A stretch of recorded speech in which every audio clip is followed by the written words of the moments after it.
Hello à tous, je suis Loïc Audet, cofondateur d'ImoCities, l'investissement locatif clé en main. Je vous souhaite la bienvenue dans Club Deal, le podcast qui va vous aider, vous, investisseurs ou futurs investisseurs, à développer votre propre stratégie d'investissement immobilier. À travers des discussions auprès d'experts et de témoignages d'investisseurs, je vous donne toutes les clés pour réussir dans le monde merveilleux de l'immobilier et de l'investissement locatif. Mindset, financement, recherche de biens rentables, travaux, ameublement et gestion locative n'auront plus aucun secret pour vous. Si vous souhaitez discuter immobilier ou de tout autre sujet, je vous donne rendez-vous sur LinkedIn. Bien entendu, toutes vos questions sont les bienvenues et c'est avec grand plaisir que je tâcherai d'y répondre. Chers investisseurs, bonjour, j'espère que vous allez bien. On est ravis de vous retrouver dans ce tout nouvel épisode de Club Deal, un enregistrement dans nos nouveaux bureaux Batignolles, au 38 boulevard de Batignolles, pour ceux qui veulent me rencontrer. Alors aujourd'hui, un épisode un peu particulier, on accueille Sébastien. Sébastien, c'est un auditeur de Club Deal et passionné d'immobilier et d'investissement locatif, évidemment. Et aussi de crypto-monnaie. Donc ça fait longtemps que je voulais enregistrer un épisode autour des cryptos, de l'immobilier. Et là, c'est l'occasion rêvée. Donc écoute Sébastien, avant de commencer cet épisode, je vais te laisser te présenter, qui est Sébastien, ce que tu fais dans la vie, et puis on va revenir progressivement sur tes acquis, tes projets immobiliers, et puis la tokenisation évidemment, parce que c'est ce qui nous intéresse aujourd'hui. Tout à fait. Salut Loïc, bonjour à tous.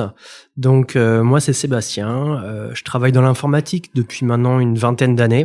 Je suis responsable informatique et donc pour diversifier un petit peu mes investissements et préparer l'avenir, je me suis intéressé il y a quelques mois, quelques années à l'immobilier et donc j'ai commencé à vouloir chercher un immeuble de rapport. Donc la prospection s'est faite sur des villes plutôt de moyenne, pas trop grande, une trentaine de milliers d'habitants. Au départ, la facilité faisait que je me suis rapproché de mes origines, le sud-ouest, où mes parents vivent. Je trouvais ça beaucoup plus simple que de partir à l'aventure de bout en bout. Après, tu aurais pu acheter, si tu habites à Paris, tu aurais pu acheter à Paris. C'est vrai aussi. Alors, j'habite effectivement à Paris. Ce qui se passe, c'est que Paris, je trouve que c'est aujourd'hui beaucoup trop cher. Personnellement, ça m'intéresse pas non plus. C'est pas un marché qui m'intéresse. Ça coûte cher. Le rendement locatif derrière est très faible, voire dans certains cas négatif. Or, moi, encore une fois, j'essaye de préparer l'avenir pour moi et mes enfants. Et ce qui me paraissait le mieux pour ça, c'était donc un immeuble de rapport. Parce qu'en fait, tu gères tout de bout en bout. Tu gères tes différents lots, tu listes tes risques, c'est-à-dire que si tu as un locataire qui ne paye pas ou si tu as une vacance locative sur un des appartements, les autres te permettent quand même de couvrir tes frais du quotidien, tes frais bancaires. Donc c'est pour ça que j'étais parti directement sur un immeuble de rapport. Ok, bon, hors le feu, si tu as le feu dans tout l'immeuble, là effectivement, bon après il y a les assurances. C'est ça. Et du coup, ok, donc une attache familiale, du coup tu connaissais plutôt le secteur, peut-être pas en tant qu'investisseur, mais en tant que ex-habitant. Exactement, le secteur du sud-ouest. Donc mes parents, moi, ils habitent dans le sud-ouest à côté d'Agen, dans une petite ville à côté d'Agen. Donc moi, ce qui m'a intéressé, c'est effectivement la ville d'Agen, qui est une ville moyenne, dans laquelle il y a plusieurs universités. Donc ça me rassurait aussi dans le fait qu'il y avait un certain dynamisme qui se fait dans cette ville. Et un paramètre non négligeable qui est McDo. Pour moi, le fait d'avoir deux ou trois McDo dans la ville, c'est rassurant. Alors ça, on en a parlé en off et effectivement, ça m'a surpris. Moi, je regarde le nombre d'habitants, ce que les gens font. Est-ce qu'il y a beaucoup d'étudiants? Je regarde ce genre de paramètres, les écoles, les universités, je sais pas, les bassins d'emploi, tout. Enfin, je regarde tout ce genre de choses. Mais les McDo, j'ai jamais fait. Et quand tu m'as dit ça tout à l'heure, j'avoue, j'étais hyper choqué, mais je me suis dit en même temps c'est fort parce qu'effectivement en général le maillage des McDo est bien fait quoi, c'est vachement bien pensé et effectivement si t'es à moins de 5 minutes d'un McDo c'est potentiellement t'es à moins de 5 minutes des jeunes quoi. C'est exactement ça et alors je vais pas dire que j'ai choisi mon immeuble comme ça mais c'est un des paramètres qui a orienté ma réflexion vers cette localisation au sens où à Agen il y a le train donc TGV, ce qui est très important pour moi. 2, McDo, donc automatiquement des jeunes. Donc facile, enfin ça me permet de facilement louer le bien immobilier, enfin les biens immobiliers dans le cas présent, parce qu'il y avait plusieurs lots dans l'immeuble. Et après effectivement le bassin de l'emploi, comme tu le disais à juste titre, c'est pas que le McDo qui me fait acheter, mais c'est un plus. Je trouve que ça c'est un côté très représentatif de notre société. Ouais, c'est pas faux. Hein. C'est pas faux. Et du coup, donc tu peux nous parler un peu plus de cet immeuble. On est sur phase de combien à peu près? On est sur 170 mètres carrés. Donc un immeuble 170 mètres carrés, 4 lots, plus des combles aménageables.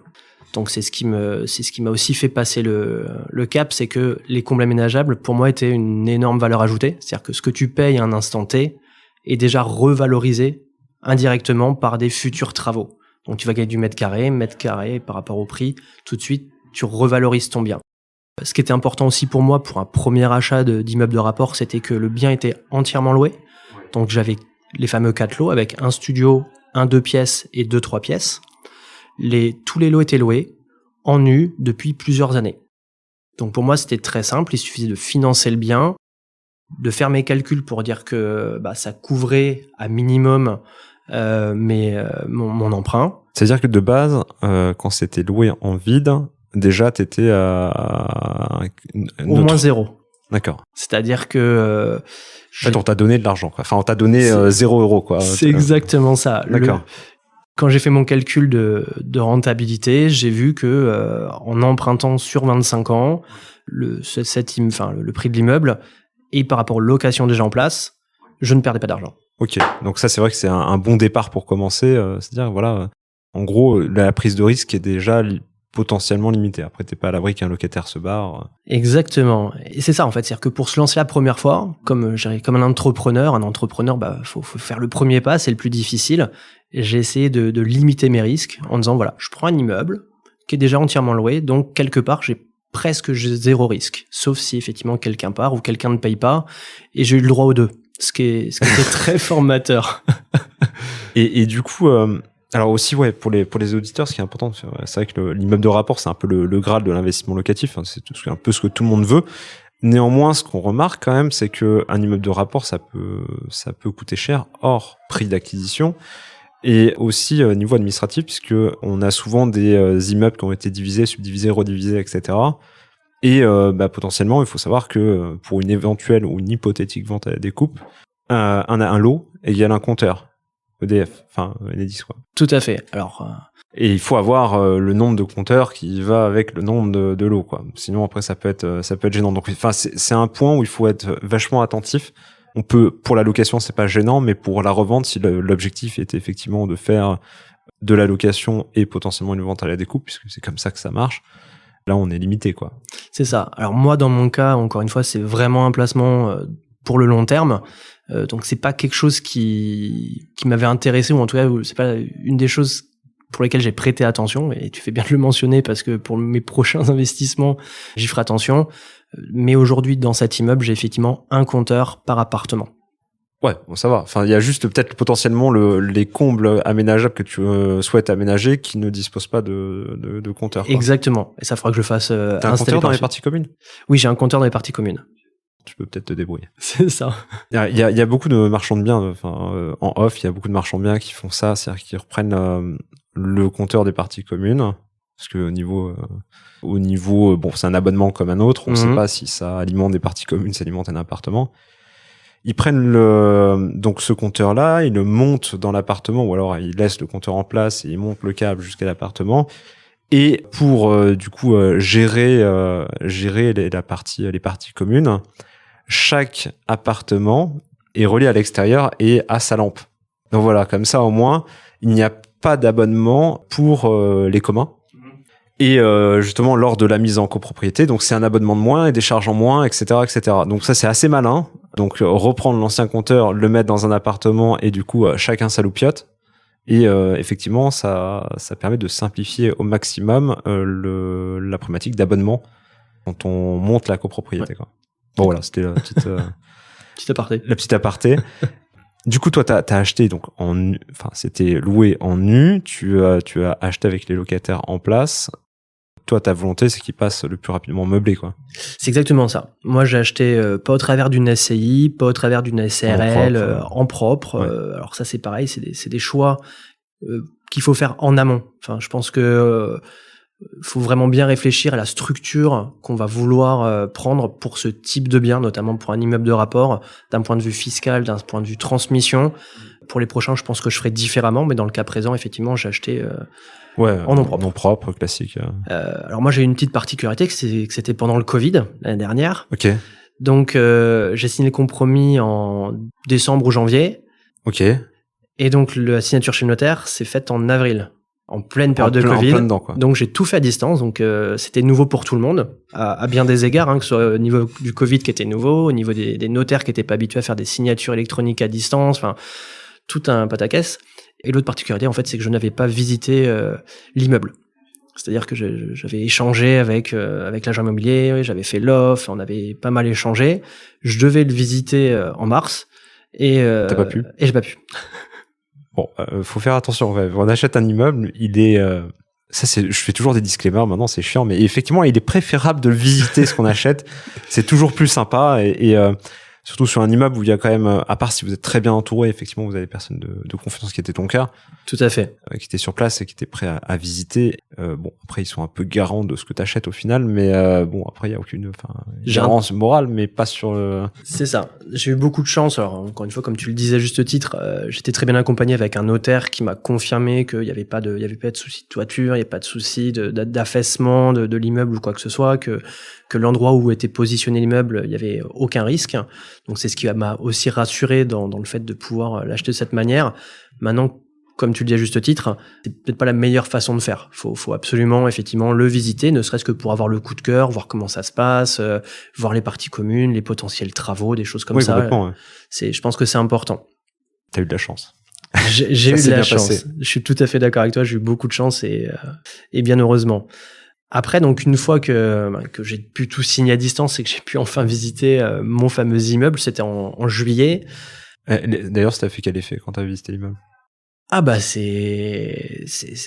t'as beaucoup d'émotions parce que enfin c'est quand même enfin c'est pas rien quoi, c'est comme c'est un peu parce que là il y a quand même il y a deux ou trois émotions qui se mélangent. Il y a j'imagine, bon, déjà t'as un peu l'excitation de la signature, tout ça, bon, après ça passe très vite, mais il y a ça, il y a le fait que t'avais pas visité, bon, après t'as vu sur Google Maps où c'était, et peut-être dans ta jeunesse t'étais déjà passé 15 fois devant la maison sans le savoir. Exactement. Alors ça, Google Maps aide pas mal pour voir l'extérieur de l'immeuble et s'assurer qu'il est dans des, enfin, en tout cas moi, j'avais un coup de cœur sur l'extérieur de l'immeuble quand je regardais sur Google Maps en me disant, là, je peux pas me tromper. Ouais. Là, il y a de la petite briquette, la hauteur sous plafond a l'air d'être bien grande avec les fenêtres. Il y a un truc. Voilà. Ouais. C'est aussi un petit coup de cœur. Ok. Bon, il y avait de bonnes prédispositions. C'est ça.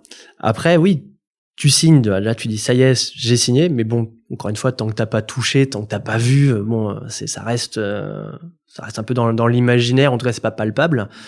Quand t'arrives devant ton immeuble, que t'as les clés, le trousseau et que tu dis ça, c'est à moi. Ouais, là, il y a un truc qui se passe. Là, il y a un truc qui se passe. Après, tu rentres et encore une fois, tu découvres l'immeuble. Enfin, pour moi, c'est une découverte. Tu dis, voilà, j'ai acheté ça. Ah, putain, c'est bien et tout. Ça correspond à mes attentes. Donc, déjà, t'es rassuré aussi. Ouais, donc ça correspondait enfin, on va dire, par rapport à l'espérance, enfin, aux photos. Par rapport aux photos, par rapport à l'idée que tu t'en es fait. Exactement. C'était relativement conforme. Exactement. Ok. Exactement. Donc, après, tu visites tout. Pareil, le plateau. Il y avait marqué un plateau, mais j'avais pas eu les photos du plateau. Ouais. Donc, c'est quoi ce fameux plateau? Est-ce que je me suis pas embarqué dans quelque chose d'impossible? Donc, ça aussi, en fait, tu découvres tout. Donc, t'es un peu comme un petit enfant, en fait, qui est un cadeau de Noël, quoi. Enfin, parce que c'est un gros cadeau de Noël. Un beau cadeau, quoi. C'est ça. Et ouais, parce que même les combles, tu peux en avoir du simple au triple, quoi, en termes de travaux. Bon, déjà, t'as potentiellement l'isolation à faire. Comme les sols, des fois t'as tout ce qui est solivage qui a pas été prévu pour, enfin, c'est bien pour un grenier, mais c'est pas bon pour mettre une baignoire de 500 litres, quoi. Enfin, j'exagère, mais c'est ça. Alors moi, la découverte, c'est qu'il y avait en fait dans les combles deux parties, une partie avec un potentiel studio qui était déjà pré-aménagé, c'est-à-dire que l'ancien propriétaire avait essayé de faire quelque chose, ouais, mais n'avait pas été jusqu'au bout. D'accord. Et puis un autre où en fait tu n'as que la laine de verre. Ok. Donc tout à faire. Début Donc, d'isolation. C'est ça, un début d'isolation. Donc voilà. Après, ce qui est bien, c'est quand on construit quelque chose avec un plateau, on en fait ce qu'on veut. Si Donc, t'as pas de limite ni de contrainte. En tout cas, moi, ça m'a pas freiné. Ça m'a juste dit, j'ai de la chance, j'ai un plateau vide, je peux casser des murs, je peux mettre comme j'ai envie, je peux le découper, pas découper, faire des grands espaces. Enfin, après, c'est Tu toi qui décides. Effectivement, comme tu veux, quoi. C'est ça. Et t'as fait un devis d'ailleurs sur Pas encore. Pas encore. Pas encore. Ce que j'ai fait, en fait, c'est que d'un point de vue financement, j'ai financé à 110% avec 2 ans de décalage pour créer, en fait, ma trésorerie. Et cette trésorerie va me permettre, en fait, d'embellir le ou les biens pour améliorer, en fait, l'immeuble. Ouais. T'as eu des très bonnes... Enfin, tu sais, le financement 110%, aujourd'hui, c'est quelque chose de pas évident, hein. On est d'accord. Encore une fois, j'ai eu de la chance. Ouais. Moi, je le dis parce qu'en fait, faut... c'est inspirant et c'est super intéressant, mais effectivement, le cas A n'est pas le cas B et chaque investissement est différent, chaque investisseur est différent et chaque dossier bancaire est différent. Tout est différent. Maintenant, encore une fois, j'ai eu de la chance, j'ai eu l'alignement des planètes, comme j'aime à le dire. Faut savoir en profiter, faut savoir aussi le voir. C'est-à-dire que si c'était à refaire, peut-être que je le ferais différemment. Le prochain bien immobilier, je le ferais différemment. Le financement, c'est un vrai sujet. Il faut être bien accompagné parce qu'on a vite fait de faire n'importe quoi. T'es passé par un courtier ou un banquier ? Alors moi, je suis passé par un courtier. Ok. J'ai testé avec les banques, mais en fait, c'est d'une perte de temps, de deux, on n'a pas toujours les conditions les meilleures qu'on puisse avoir. Donc à la fin, j'ai préféré déléguer en fait cette tâche à un courtier qui a fait ça très très bien pour moi et pour lequel j'ai eu aucun souci en fait. C'est assez rigolo. Tu mets tes prérequis. Ouais. Tu dis voilà, moi ce que je veux c'est 110%, ce que je veux c'est 2 ans de décalage, ce que je veux c'est 0 apport, ce que je veux c'est ça, les travaux intégrés dedans ou pas. Enfin, t'as ton cahier des charges quelque part. Et à la fin tu mets bon courage. C'est exactement ça. C'est moi je te paye, je te laisse te débrouiller, tu vas revenir avec des inputs qui seront plus ou moins complets par rapport à ce que j'ai demandé. Dans le cas présent, j'ai eu de la chance sur presque tout, sauf le taux qui était, de mon point de vue, un peu haut par rapport à ce qui se faisait du marché. Mais au final, vu qu'on me finançait à 110%, je m'y retrouvais largement. C'est quoi ton taux ? Je suis à 1,6 sur 25 ans. C'était il y a 1 an. Après, encore une fois... Ouais, enfin, à l'époque de nos parents, ils empruntaient à 6, 7. C'est ça. Faut relativiser. Faut relativiser, quoi. C'est exactement ça. Et encore une fois, les conditions que j'avais à côté étaient telles que... c'est un peu comme, encore une fois, quand t'achètes un bien, je veux centre-ville, je veux avec terrasse, je veux... Enfin, ok, il y a un moment donné, il faut faire des concessions. Moi, les concessions, c'était sur le taux. Ça me va très bien parce qu'à côté, ils m'ont tout financé, j'ai rien avancé. J'ai 2 ans de décalage pour créer ma trésorerie et donc embellir mon bien. Ça me va, en fait. Moi, ça me convenait. Convient, C'est exactement ça. J'aurais très bien pu dire, je passe sur 20 ans, je passe avec un taux effectivement inférieur, mais peut-être avec moins d'avantages. Ouais. Justement, qu'on achète un bien qui est vendu loué, il y a des avantages et des inconvénients. Oui. Un avantage qui est pas négligeable quand même, c'est que généralement quand tu viens avec quand tu vas voir ta banque, ton courtier avec ton BP, ils prendront en compte uniquement 70%, s'ils sont bien gentils, de la valeur que tu leur as donnée via des estimations d'agences immobilières par exemple. Et quand c'est loué, c'est 100% du loyer. Ça paraît un peu con comme ça, mais ça change tout. Ça change tout. Ça change tout. Mais même personnellement. Ça change tout. Parce que du coup, effectivement, tu achèteras pas la même chose. Tu peux acheter beaucoup plus cher ou en tout cas acheter peut-être potentiellement débloquer la situation et passer peut-être de studio à un immeuble parce que justement c'est loué quoi. Exactement. Après t'as le revers de la médaille. C'est que effectivement déjà potentiellement c'est loué en vide donc ça t'arrange pas forcément au début. C'est ça. Et des fois les propriétaires qui vendent c'est parce que leurs locataires les faisaient chier quoi. Il y a aussi ça. Il y a plein de paramètres. Ouais. Le premier c'est que c'est pas toi qui choisis tes locataires. Non, donc tu prends les locataires tu prends ce qu'il y a quoi. Ouais, c'est ça. Donc là c'est Kinder Surprise. Tu peux avoir des super locataires qui payent le premier du mois avec lequel tu n'auras aucun problème et puis tu en as d'autres qui payent pas ou autre. Le deuxième point c'est le prix aussi. C'est pas toi qui as décidé le prix de la location. Donc, une location qui a été faite il y a 15 ans à un certain prix, n'est plus le prix du marché d'aujourd'hui. Oui. Donc, tu as un manque à gagner aussi qui est non négligeable. Le troisième point, c'est que si la personne n'a pas fait de travaux dans son appartement depuis, pareil, 5, 10, 15 ans, en fait, tu subis ça. Donc, quelque part, ton bien que tu voulais embellir, tu peux pas l'embellir. Ouais, t'es obligé d'attendre. T'es obligé d'attendre. Donc ça, c'était avantages, inconvénients, comme toujours. Moi, dans mon cas, j'ai eu à moitié de la chance, à moitié pas de chance. J'ai eu un locataire qui, du jour où j'ai récupéré l'immeuble, a arrêté de payer. Donc là, tu découvres les plaisirs des procédures d'huissier pour sortir la personne. Enfin, c'est ça, c'était direct. À partir du moment où tu oui. Ouais, ok. En fait, la personne te dit j'ai pas reçu votre RIB, ok, qu'est-ce qui s'est passé? Donc t'essayes t'es nouveau propriétaire, t'as envie d'être sympa, que ça se passe bien avec tes locataires. Enfin voilà, en tout cas moi c'est comme ça que je voyais les choses. Puis en fait tu te fais à moitié avoir. Moi je me suis à moitié fait avoir au sens où il a été tellement loin à force de discuter que tu te retrouves avec la trêve hivernale. Et en fait là t'es cuit. En plus c'est du vide. C'est du vide, donc tu peux rien faire. Donc tu lances les procédures. Donc ça m'a encore une fois appris. Tu sais ce que c'est une procédure? C'est ça. Explique-nous rapidement. Ça fait partie du risque. Hein. C'est quand on loue un appartement, évidemment, il y a surtout en vide. C'est ça. Il y a effectivement un risque que le locataire ne paie pas son loyer et qu'on soit obligé, forcé contraint d'engager une procédure parce que la voie douce n'a pas fonctionné. N'a pas abouti. Exactement. Alors c'est un petit parcours du combattant pour lequel il faut être très carré parce qu'en fait c'est la loi. Et en France, on protège quand même les locataires, ce qui est très très bien. Enfin, c'est moins bien pour les propriétaires, mais quand on est locataire et qu'on a un problème, on est bien content qu'on puisse avoir ces avantages-là. Maintenant, si on fait pas les choses de façon carrée, c'est le propriétaire qui se retrouve lui dans la merde. Dans la merde, exactement. Donc, c'est un premier courrier de mise en demeure, suivi de 3 semaines d'attente. Donc ça agit plus 15, peut-être t'as attendu un peu parce que là du coup t'as banané un peu et t'as le RIB, machin, tout ça. T'as tout compris. Donc je me suis fait bananer, on va dire, de 2-3 mois. À partir de là, tu lances vraiment la procédure de mise en demeure qui t'as le premier courrier, deuxième courrier en AR, 3 semaines plus tard, ensuite huissier. L'huissier, lui, reprend derrière la suite avec, pareil, il a aussi des procédures à suivre. On doit attendre 6 semaines avant d'envoyer le premier courrier, les appels. Ensuite, 6 semaines plus tard, tu recommences. Et si le mec paye 1 euro sur la somme, tu repars à zéro. Parti à zéro. Ouais. Donc voilà, jusqu'à arriver. Alors moi, ça a pris presque 1 an, arriver à passer devant le tribunal. Donc tu passes devant le tribunal où le procureur va valider ou non l'expulsion, en tout cas la fin du bail du locataire.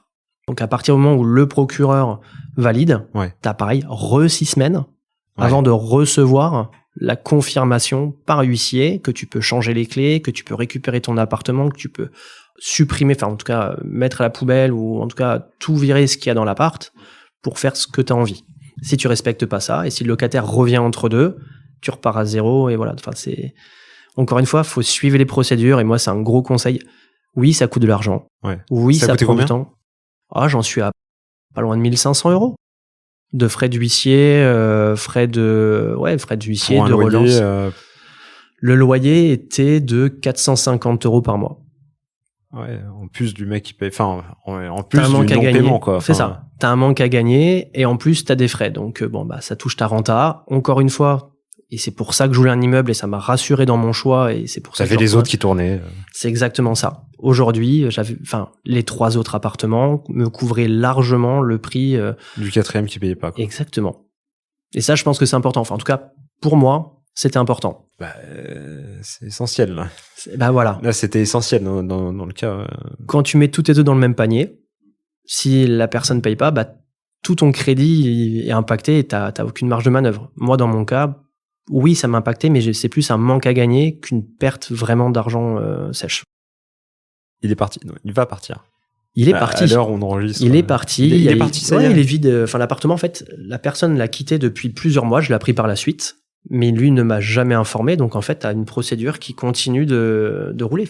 Tant que ton bail n'est pas arrêté, tant que ton locataire te dit pas, la fin du bail, je pars dans 1 mois, dans 3 mois, en fonction du bail que t'as signé. en fait, il y a rien. Enfin, ton bail continue de courir. D'accord. Donc là, t'as eu un appartement vide pendant un certain temps. En vrai, tu savais pas, mais c'est ça. Il était vide, t'aurais pu potentiellement ouvrir la porte. Exactement. Alors, après, encore une fois, si tu le fais pas et que ton locataire porte plainte, moi, j'ai vu avec justement l'huissier, il m'a dit malheureusement, si on suit pas les procédures, ça peut se retourner contre toi, quoi. Ouais. Donc moi, j'ai préféré suivre les procédures. Ça prend du temps, ça coûte de l'argent, mais au moins t'es carré et t'as rien à te reprocher.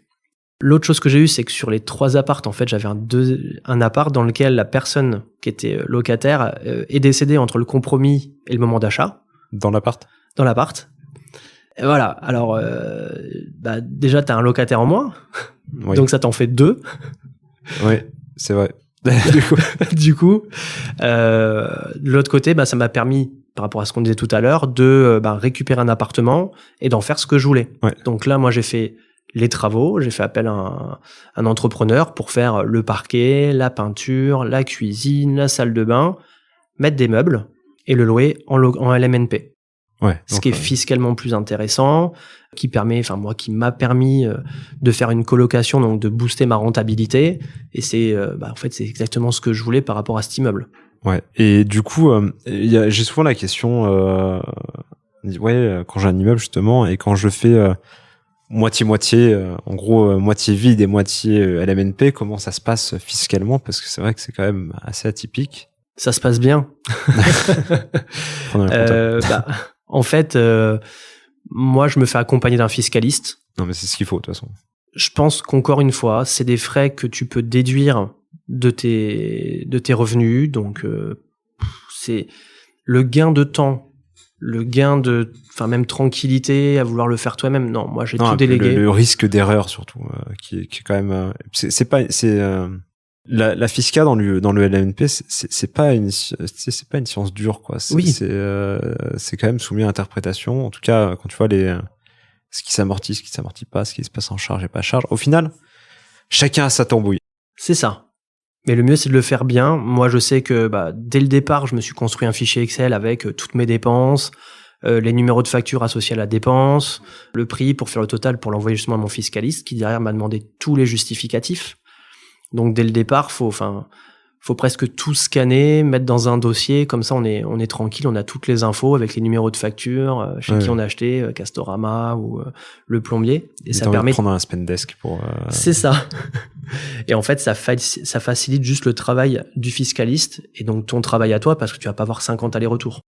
Le tout, c'est de faire gagner du temps à tout le monde, d'avoir une traçabilité facile et accessible à tout le monde, en fait. Ouais. Donc moi, aujourd'hui, effectivement, j'ai choisi d'avoir un fiscaliste qui m'accompagne très bien, qui m'a demandé quel était le régime de chaque appartement, combien j'avais de charges sur chacun, de me les partager.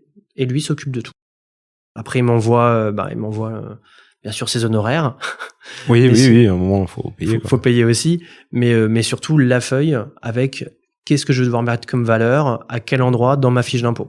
Ce qui, pour moi, c'est un gain de temps et une tranquillité d'esprit pour me dire que je suis carré vis-à-vis de l'administration fiscale et qu'on pourra rien me reprocher parce que je suis passé par un professionnel. C'est sûr. Fais-nous rêver avec ta rentabilité. Alors, là, encore une fois, j'en ai un de vide, mais une fois qu'il sera meublé, loué, je vais être à 17-18%. Net. De charges, de taxes, de sortie des poubelles, je sais pas, ce que t'as pris. Ouais, de tout. Taxes foncières. Du Leroy Merlin potentiel. Ouais, tous les frais, encore une fois, là, j'ai fait des travaux, donc ça, je vais les amortir, donc ça va se déduire de mes bénéfices, mais surtout, j'ai embelli mon bien et je loue plus cher que ce que je pourrais louer sur place. Et t'es même pas en LCD, quoi.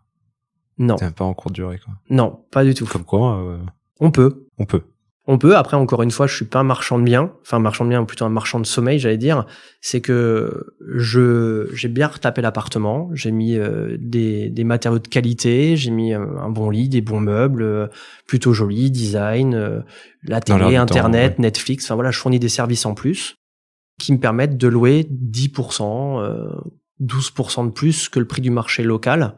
Mais aujourd'hui, moi, mes locataires sont hyper contents de cette prestation de service, de cette qualité.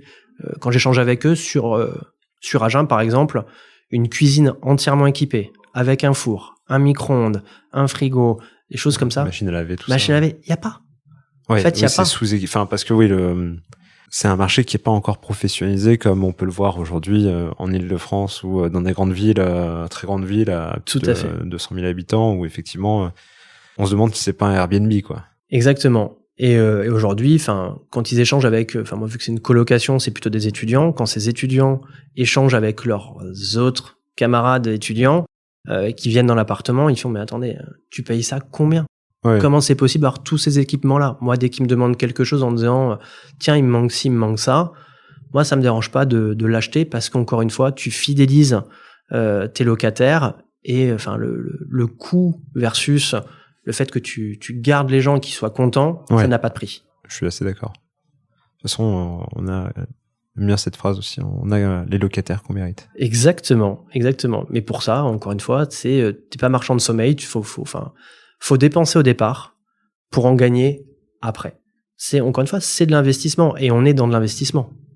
Quand on achète un appart, quand on achète un immeuble, c'est de l'investissement. Donc, si tu veux investir, ton appartement, faut refaire les fenêtres de temps en temps. Ton appartement, faut que tu fasses les petits travaux. Faut que tu mettes des meubles. Enfin, si tu fais du LMNP. Faut provisionner, en fait. Exactement. Quand même de l'entretien. Oui. Mais parce que, plus t'attends à refaire des petits travaux. Ouais, pire c'est. C'est exactement ça. Mieux vaut le faire tout de suite et baisser un peu ta renta ou autre de 2-3 points. Mais au moins, sur les 5 ou 10 ans à venir, t'es tranquille. Et tes locataires, eux, seront d'autant plus contents et resteront chez toi, en fait. 100% d'accord. Le prochain, c'est pour quand? Le prochain. Je sais pas si t'as déjà trouvé ou t'es en phase de trouver. Écoute, je prospecte pas mal depuis. En fait, on y prend vite goût. Ouais, tu m'étonnes. C'est une fois que alors je vais pas dire que c'est facile. Encore une fois, c'est loin d'être un parcours facile. Mais une fois que tu y as pris goût, tu te dis mais pourquoi pas un deuxième? Et le deuxième, est-ce que tu veux le même? Est-ce que la même ville? Est-ce que ailleurs? Est-ce que plus proche de chez toi? Faut apprendre de ses erreurs.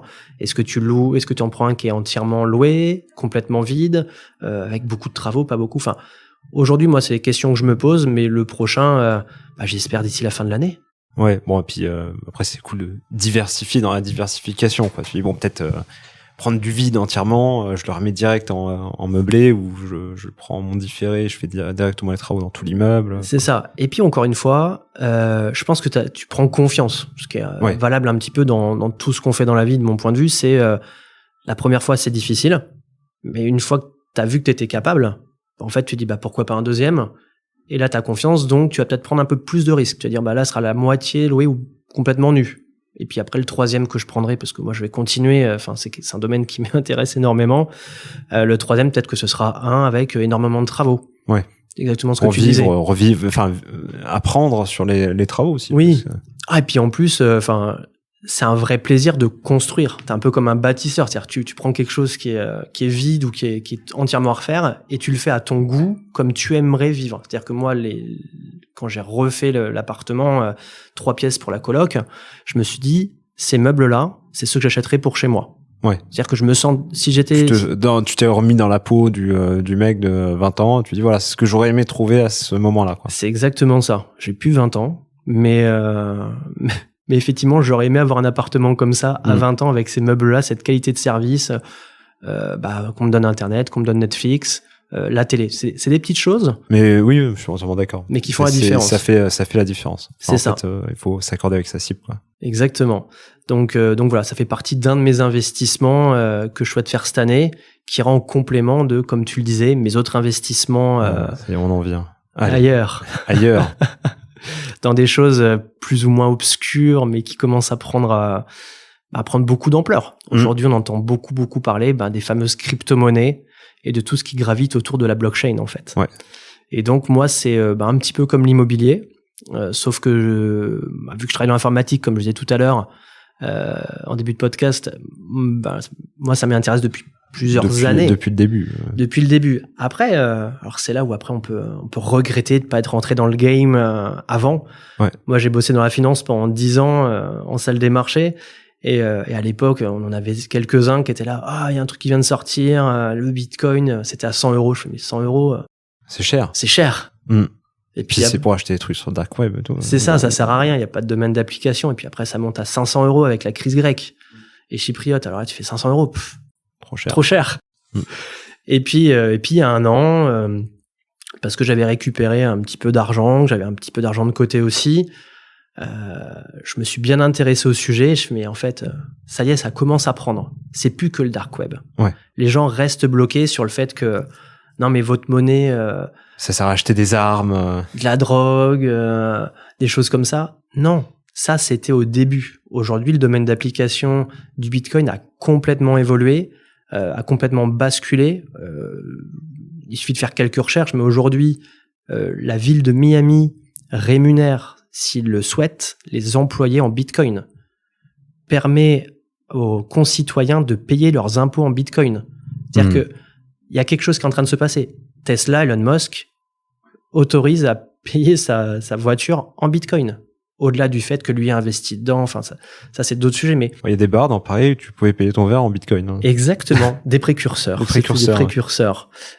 Donc moi je m'y suis bien intéressé. Effectivement, le domaine d'application a complètement changé. Alors sur le Bitcoin que tout le monde connaît, Ouais. et moi, voilà, encore une fois, étant informaticien, je me suis intéressé à d'autres domaines Oui, il y a d'application. l'ensemble parce que les crypto-monnaies, il y en a autant que de feuilles dans un arbre, quoi. C'est ça exactement fleurit. ça. C'est exactement ça. Et c'est là où est le risque, et c'est là où il faut faire très attention, en fait. On Ouais. peut investir dans les crypto-monnaies, on peut s'y intéresser. Maintenant, attention, il y a des bitcoins, enfin des bitcoins, des crypto-monnaies qui sont des pyramides de Ponzi. Ouais. Il y en a déjà eu, il y en aura encore. Il y a beaucoup aussi de piratage de certaines plateformes. Donc pareil, le choix de la plateforme sur laquelle on va souhaiter investir, il faut être très attentif à ça. Il y a plein, ouais, alors sachant qu'il y a des plateformes qui sont, enfin, où t'achètes pas la même chose. Par exemple, si je fais le Coinbase, par exemple, ou le eToro.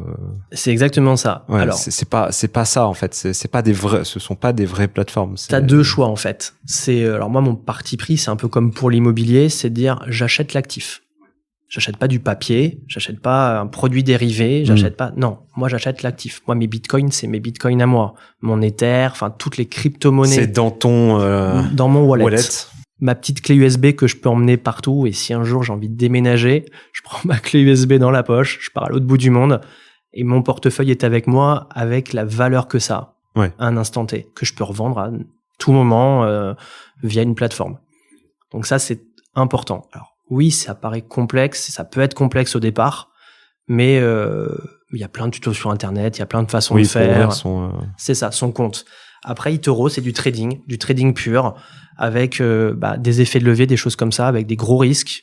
Moi, je conseille pas pour des gens qui ne connaissent pas ce que c'est que du trading. Parce que sur le long terme, tu perds. Moi, même si tu fais pas effet de levier.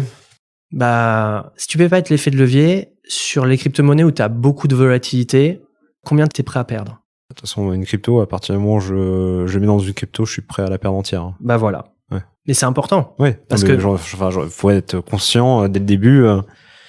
100 000, 10 000, c'est 100 000, 10 000. Potentiellement, il faut pas y compter dessus, quoi. C'est ça. Enfin, moi, c'est comme ça que je fonctionne. C'est comme ça que j'investis chaque mois une petite partie de mon patrimoine, voilà, pour le faire grossir en me disant que cet argent-là, c'est comme si j'allais au casino, c'est comme si j'allais. Tu le vois plus. Enfin. Ouais, tu comptes pas dessus. D'une, c'est un investissement, mais de deux, tu sais que c'est un investissement qui est très risqué, qui est très volatile, et pour lequel tu t'engages sur du long terme. Donc moi, c'est sur du long terme. J'ai pas de soucis. Je suis très sécure dans les choix que j'ai faits.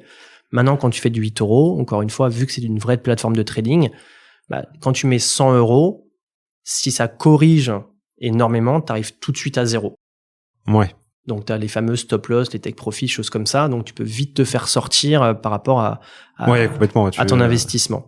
En fait, la valeur qui est écrite dessus n'est pas la vraie valeur du Bitcoin, quoi. Et surtout, c'est des produits dérivés.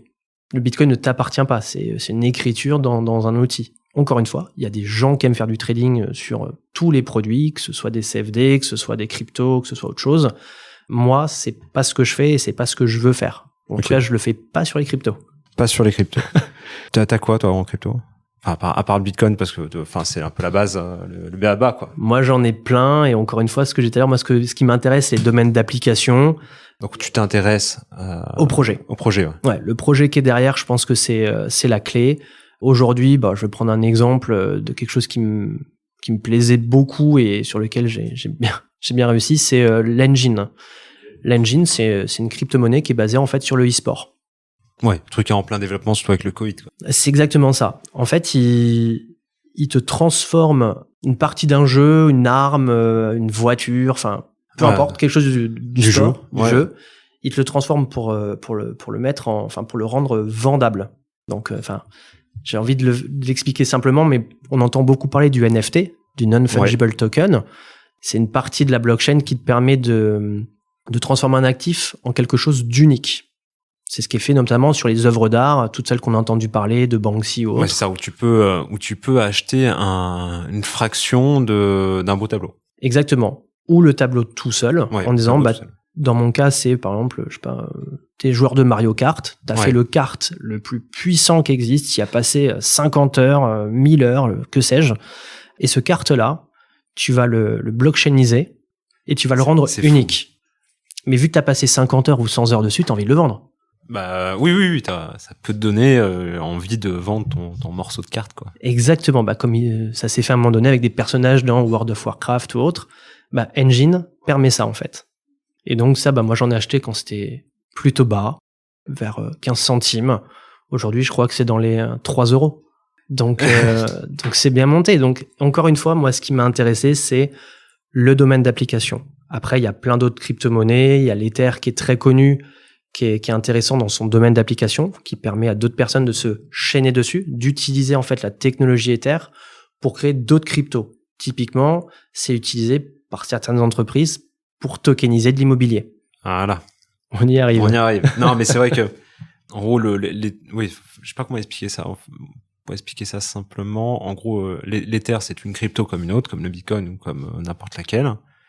Sauf que c'est un méta, pas comment on pourrait dire ça, une méta-crypto, quoi. En fait, c'est un actif, c'est une blockchain, mais qui permet d'être dupliqué. Contrairement au Bitcoin, qui lui est limité dans le temps et dans le volume, plutôt dans le nombre de volumes, c'est 21 millions, comme tout le monde le sait. Ether, lui, il est pas fermé.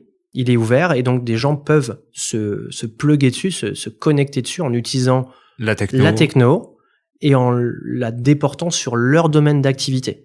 Ce qui permet de faire des fameux livres blancs, qui permet de effectivement tokeniser certains actifs en utilisant la techno Ether. Aujourd'hui, c'est ce qui est principalement utilisé dans les cryptos, c'est l'Ether, parce qu'il permet justement d'être utilisé et dupliqué pour des domaines locaux. Ouais, et l'Ether, en gros, c'est ce qu'on appelle après le champ lexical le gaz. Enfin, c'est ce va nous servir, ce qui va nous servir pour passer les transactions décentralisées. Exactement. C'est pas facile. Conceptuellement, c'est conceptuel. Ouais. C'est exactement ça. Donc, l'idée, c'est quand on passe une transaction, une écriture, ça va, on ne sait pas où, n'importe où, sur n'importe quel ordinateur, n'importe quelle carte graphique. Ça va chez plusieurs personnes. Et c'est 50,0001% des gens qui vont valider l'authenticité. Il faut que tu aies plus de 50% en fait pour valider que c'est... Ton calcul est bon. Exactement. Le calcul est bon. Exactement. Et c'est ce qui fait que c'est sécurisé. C'est-à-dire qu'il faudrait que tu pirates plus de 50% de la chaîne pour que ça... pour envoyer une mauvaise information. Et donc, transformer une transaction vraie en fausse. Il faut dépasser les 50%. Et donc, c'est tout l'intérêt aujourd'hui de la blockchain, c'est de dire, c'est sécurisé.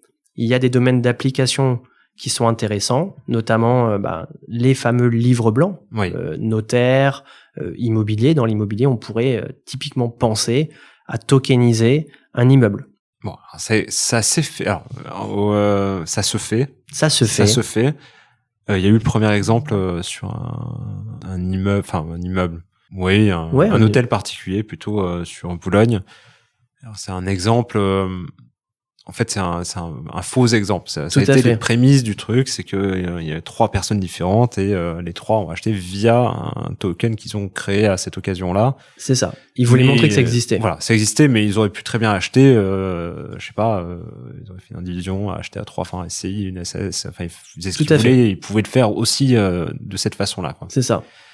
Mais ils ont montré que potentiellement c'est quelque chose qui pourrait se faire et c'est quelque chose qui aujourd'hui on peut acheter l'immobilier à New York par exemple.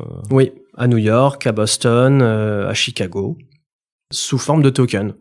Et effectivement, c'est un peu comme ce qu'on fait aujourd'hui que certaines personnes connaissent, c'est la fameuse pierre papier. C'est ça. Aujourd'hui, en gros, c'est une espèce de SCPI blockchain. Blockchain hyper simplifié, quoi. Et c'est exactement ça. Donc, ça permet de valider que l'actif nous appartient bien. Ça permet de découper en fait un immeuble qui coûterait très cher en plusieurs tokens, et donc à une personne physique ou morale de dire voilà, je vais acheter un token ou 10 tokens, donc je vais acheter une partie ou plusieurs parties d'un bien immobilier. Ouais, sachant qu'en fait, on sait dans l'immobilier, pour gagner gros, il faut investir gros, quoi. C'est ça. Enfin, les vrais placements, les plus lucratifs, se font avec des dizaines, des centaines de millions d'euros. C'est exactement ça. Maintenant, de l'autre côté, ce qui est intéressant avec ce domaine d'application, c'est de dire que tout à chacun pourrait rentrer, même avec une petite somme, dans ce type en fait de transaction de centaines de millions d'euros. Oui, bien sûr, avec 300 balles, tu peux. Exactement. Mais tu auras le rendement. Enfin, après, ça dépend comment le token est fait, mais tu auras le rendement d'un grand investissement que tu n'aurais pas pu faire toi-même. Exactement. En fait, ce qui va derrière après le token, mais ça c'est propre à chacun, et c'est là où c'est intéressant, c'est que tu vas toucher un dividende propre au nombre de tokens que en fait tu auras acheté au départ. C'est ça c'est proportionnel à ce que tu mets. Exactement. Et après, potentiellement, tu pourrais revendre ce token vu qu'il t'appartient. Ou si t'en as 10, tu dis, tiens, je vais en vendre 5. Oui, tu peux arbitrer, acheter autre chose. Exactement. Ouais. Et à ce moment-là, le domaine d'application est juste énorme et sans limite, en fait. La question, je suis sûr, en fait, j'ai l'impression d'entendre des voix de personnes qui posent des questions. Alors, pour l'instant, c'est moi, mais je suis sûr que cette question va être posée. C'est cool tout ça, mais au niveau de l'imposition, comment ça se passe? Alors, parce qu'à un moment donné, il faut passer à la caisse. Hein. C'est ça. Alors sur l'immobilier, aujourd'hui, vu que ça n'existe pas en France, j'ai envie de dire, il n'y a pas de sujet.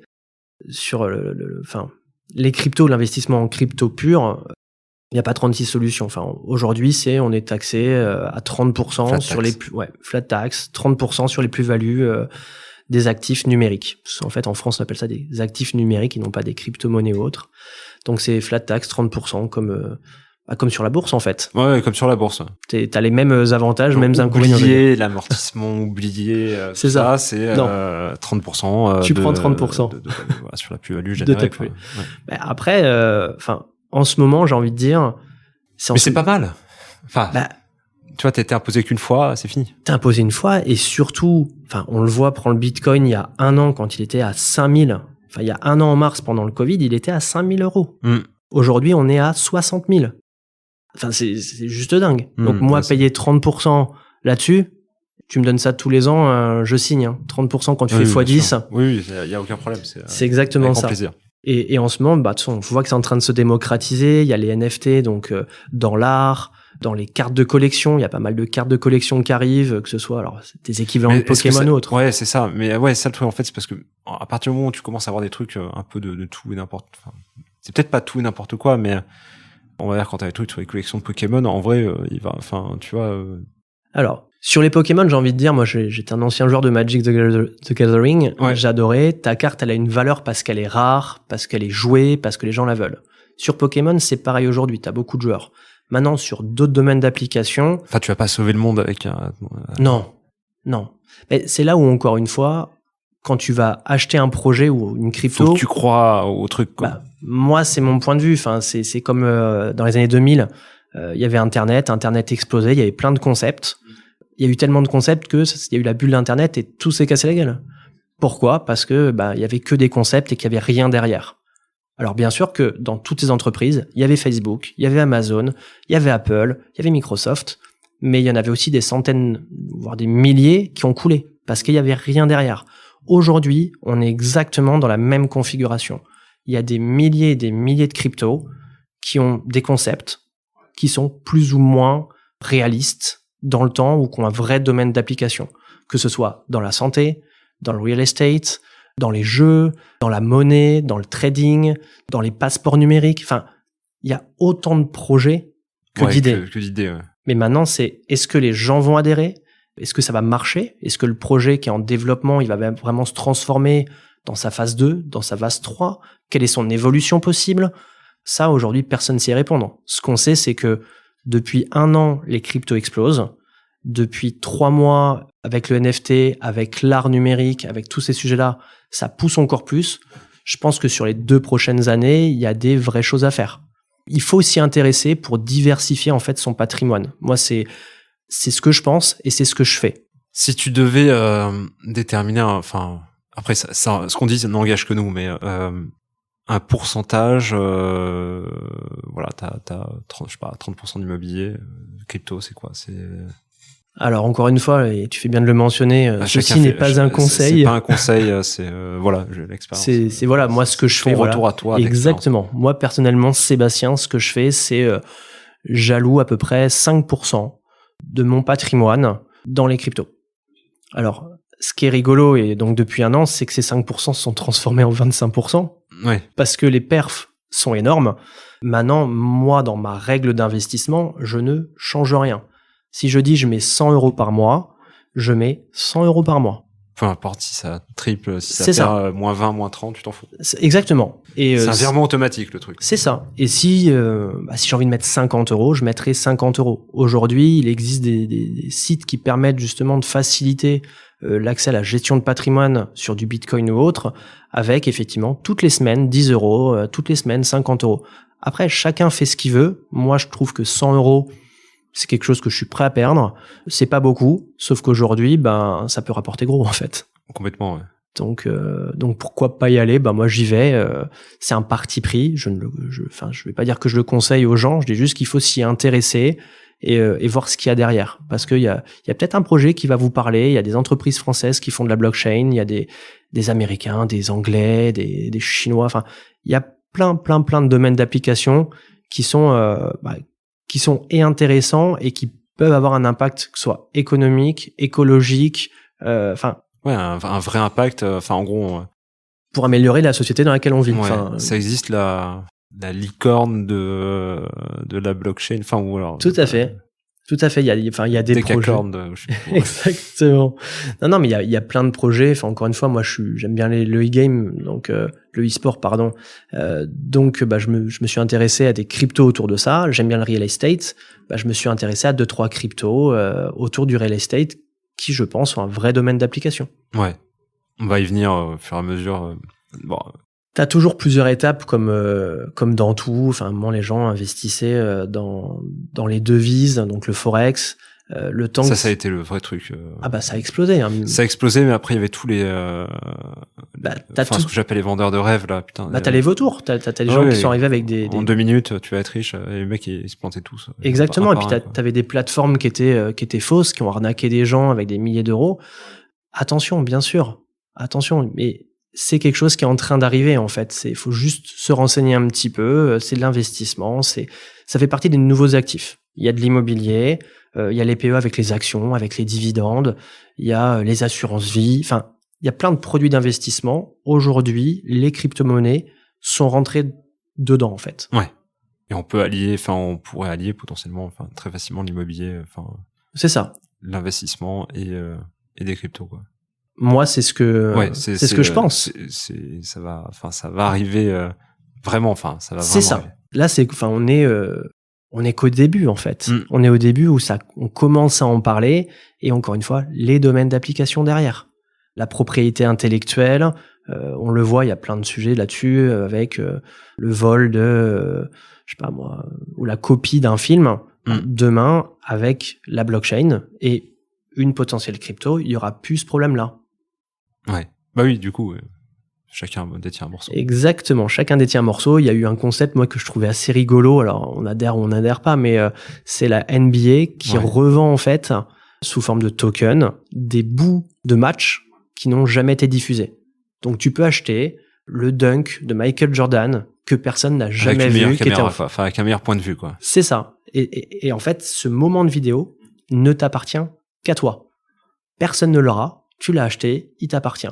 Et donc, derrière, toi, t'as acheté la vidéo. Oui. Moi, j'achète la blockchain qui est derrière. J'achète la crypto qui est adossée à ce truc-là. Et ça s'appelle le Chiliz. Ça a pas mal pumpé il y a pas longtemps, donc ça a pas mal augmenté. Encore une fois, je trouve que ce domaine d'application-là est sympa. Je suis assez d'accord. Si demain, il signe un accord avec FIFA et que t'as Zidane qui était pendant l'entraînement et qu'il y a eu quelqu'un qui l'a filmé, t'es le seul à pouvoir avoir accès à l'entraînement de Zidane à un moment donné, il y a, je sais pas moi, 20 ans. Ouais, c'est vrai que c'est de la folie. Enfin, au final, je pense que ce monde de la crypto-monnaie révolutionne déjà Oui. notre quotidien et le révolutionnera encore plus, quoi. Encore une fois, c'est vrai que conceptuellement parlant, on se dit c'est du vent, c'est dans Internet, c'est pas maîtrisé, il y a rien derrière. Mais en fait, ce qui a amené la folie, bon, peut-être en écoutant cet épisode, je sais pas, dans 10 ans, on dit, oh, putain, qu'est-ce qu'ils sont cons. C'est ça. Mais on dit, ouais, allouer 5% aujourd'hui, ça paraît énorme. C'est déjà 5% Bien dans les sûr. cryptos, ça paraît énorme. Mais peut-être demain, on dira, on investit 95% dans les cryptos et 5% dans la vie réelle. Enfin, on n'en sait rien, en fait. Bah, c'est ce qui est en train de se passer avec les fonds d'investissement. Des Goldman Sachs, des BlackRock sont déjà en train de créer des produits dérivés, des ETF, avec un pool de crypto à l'intérieur. Parce que tout le monde se rend compte que c'est en train d'arriver. Il y a un truc qui se passe. C'est le moment, enfin, ouais, en gros, soit ils se font bouffer. C'est ça. Ça va dépendre. Alors là-dessus, il y a un vrai sujet. Et on pourra en parler des heures. C'est les gouvernements. Comment les gouvernements là-dedans vont décider d'autoriser ou de bloquer ce phénomène qu'ils ne maîtrisent pas, en fait. Parce qu'aujourd'hui, c'est de la finance décentralisée. Oui, il y a pas de frontière, rien. Il y a rien. Et c'est pas régulé par le gouvernement. Ils ont pas la main dessus. Donc, ça peut poser un problème aussi à ce niveau-là. Ce qui est intéressant, c'est qu'aujourd'hui, certaines plateformes, enfin, de toute façon, la plupart des plateformes, font du vrai KYC, donc connaissent le client, demandent vraiment d'avoir la carte d'identité ou autre. On n'est plus, encore une fois, comme il y a 10 ans, sur du dark web. Quoi. C'est ça. Maintenant, on sait qui a combien. C'est ça. Moi, on sait que Sébastien, il a tant d'actifs en crypto-monnaie sur tel compte, qu'il habite à Paris, que la carte d'identité, on a tout sur moi. Ce qui rassure aussi l'État français pour ce dont tu parlais tout à l'heure, à savoir exactement à quel moment et comment je te fais payer. Ouais, je pense que c'est ça le vrai problème, en fait. Ça a échappé complètement. C'est ça. Mais encore une fois, il y a 20 ans, quand il y a eu l'explosion du marché du Forex avec les CFD, avec des brokers qui sont arrivés pour les particuliers, mais avant, c'était que des traders. Oui. Trader un contrat futur sur du Forex euro-dollar, c'était 100 000 $. Qui c'est qui est prêt à mettre 100 000 $ comme ça? On peut pas. On a créé des produits dérivés pour acheter des pouillèmes de contrats. De contrats. Exactement. Ok, aujourd'hui, on se dit, c'est n'importe quoi, les bitcoins, les machins. En fait, c'est la même chose. C'est juste que c'est dans un autre domaine d'application qui aujourd'hui est incompris ou mal compris et pour lequel les gens comprennent pas encore. Ouais, c'est générationnel aussi. Comme tu le disais, je pense que nos enfants, ils vont littéralement rigoler en disant mais quoi? Il y a 10 ans, vous pensiez que le Bitcoin s'arrêterait et que je crois que il est frappé quand? Enfin, il se termine quand le dernier 2000, en 2140. Ouais, ça, 2140. En 2140, le dernier Bitcoin sera miné parce qu'en fait, il y a un système de minage, sachant qu'il y en a des milliers qui ont été perdus et qui sont perdus. Des mecs qui ont perdu leur wallet, c'est ça, qui ont perdu le mot de passe. Ouais. Mais en fait, quand il y a 10 ans, tu te dis, tiens, je vais mettre un petit billet, 100 ou 200 €. Quand il est à 1 €, voire 10 centimes, tu l'as oublié. Tu l'as complètement oublié, mais un mot de passe perdu, quoi, tu vois. Un mot de passe perdu. Et c'est là aussi toute la beauté du système, c'est que c'est inviolable. En tout cas, aujourd'hui, en 2021, on ne sait pas craquer la blockchain. Avec, l'informatique quantique, peut-être que ça va rechanger, mais en tout cas, aujourd'hui, c'est inviolable. Donc, c'est absolument génial, au sens où on peut pas te le voler. D'ailleurs, il y a un truc, j'ai vu l'État qui met en vente des bitcoins. Alors, ouais, c'est vrai. C'était le mois dernier. L'État fait une perquisition il y a plusieurs mois ou années d'un hacker qui avait en fait un wallet avec des centaines de bitcoins. Ils l'ont mis en vente aux enchères. Où alors c'est pas que les Français qu'on en acheté, c'est les gens du monde entier. Ça a énormément marché. Ouais, parce qu'ils vendaient à l'instant T. Enfin, en gros, au prix du bitcoin à l'instant T ils ont fait le. Alors quand ils ont fait la vente aux enchères, ils l'ont annoncé. Ils ont dit on prendra le prix au marché. On fera une décote de 20%. Sauf que tous les bitcoins. Enfin, moi j'ai suivi en direct cette vente aux enchères. Alors les premiers qui étaient à 0,10 bitcoin, ont été vendus presque 2 fois le prix du marché. C'est-à-dire que les gens se sont emballés comme une vente aux enchères. C'est comme emballé, ça. Enfin, oui. Ça sert à rien. Et ça a commencé à se réguler quand le commissaire-priseur a dit je vous rappelle que la cote aujourd'hui est à temps et que vous achetez 0,10 Bitcoin. Vous achetez pas un Bitcoin. Ouais, d'accord. Ouais. Donc, et après, ça s'est calmé. Et ça a été vendu, je sais pas, je crois au prix du marché ou un tout petit peu plus, sachant que ce que les gens oublient, c'est que tu as 15% de frais d'enchères. Mais c'est complètement con. Alors. Bah oui, moi je préfère l'acheter sur le marché. Voilà. Le marché normal, quoi.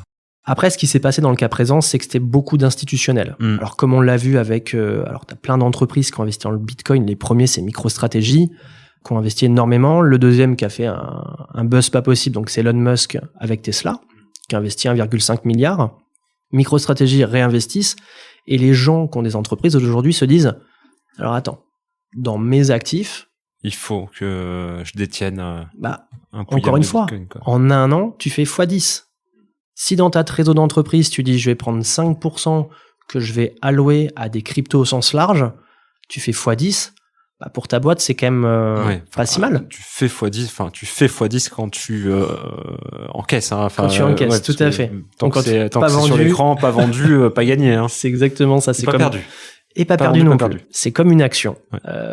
Si t'as une action que t'as moins 80%, bah, t'as moins 80% si tu la vends. Ouais. Si tu la vends pas, bah. Si tu la vends pas, t'as rien pour le moment.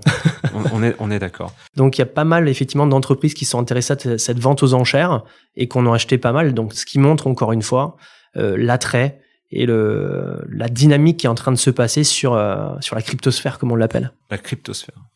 Et en tout cas, moi, j'ai bien aimé cet épisode et je pense que ça serait intéressant de faire un épisode, je sais pas, régulier, une fois par mois, une fois par tous les 2 mois, je sais pas, parce que c'est un monde qui va très vite.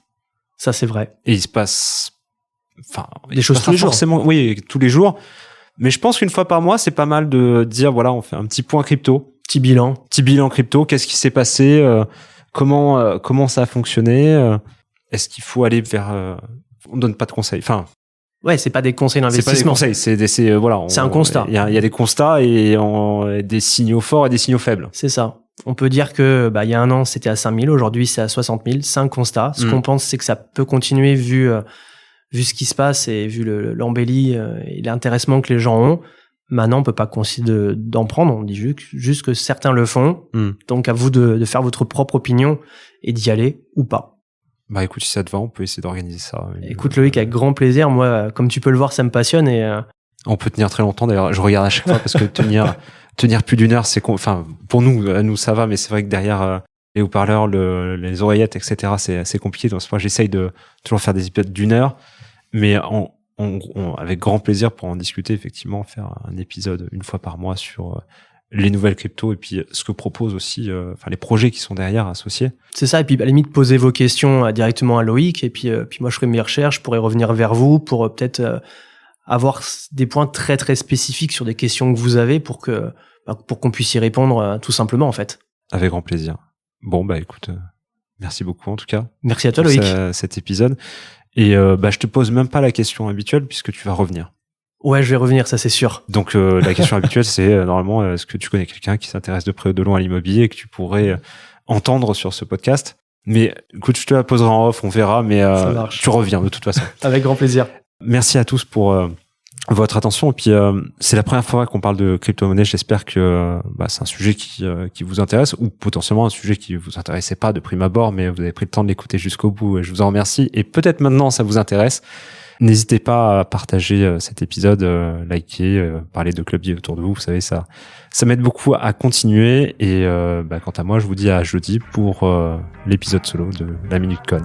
Je vous souhaite à tous une très bonne journée. Ciao. Bravo, vous avez écouté l'épisode jusqu'au bout. Si son contenu vous a plu, n'hésitez pas à noter, commenter et partager le podcast Club Deal à au moins 3 de vos connaissances. C'est grâce à votre soutien, à votre fidélité, bref, grâce à vous, que Club Deal prend autant d'ampleur et pour cela, je tenais à vous remercier du fond du cœur. Si l'idée d'investir dans l'immobilier vous plaît, mais que vous n'avez pas le temps ou tout simplement si vous avez peur de vous lancer, n'hésitez pas à sauter le pas et contacter ImmoCities. ImmoCities, c'est la solution d'investissement locatif clé en main qui vous permettra de dormir sur vos 2 oreilles. recherche de biens rentables, conception, travaux, mise en location, toute la team ImmoCity saura vous accompagner dans toutes les étapes de votre projet et ce, dans les plus grandes villes de France. Il ne me reste plus qu'à vous souhaiter une excellente semaine pleine d'opportunités rentables et à très bientôt sur Club Deal.